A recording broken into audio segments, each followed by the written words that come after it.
Welcome to Kenton's videos. Enjoy the video.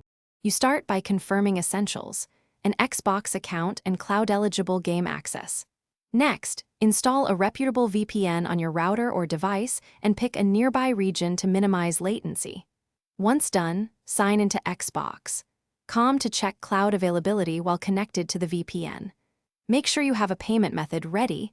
If the store blocks your card, prepare a gift card for that region. These actions get you into the system quickly, without unnecessary delay. Now you configure networking and account details so streaming works reliably. On your VPN, enable split tunneling and route only Xbox or browser traffic through the tunnel. This reduces latency. If possible, use a router-level VPN or flash firmware that supports VPN pass-through to avoid double NAT.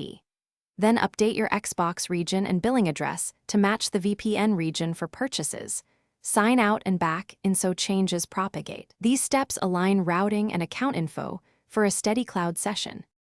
To finish, connect the VPN, open the Xbox app or Xbox.com and launch a cloud session. Use a wired connection for best results. If you see stutter or disconnections, switch to a closer VPN server, use Ethernet, or move to 5 GHz Wi-Fi to cut latency. Make sure NAT type is open and that only Xbox traffic uses the tunnel.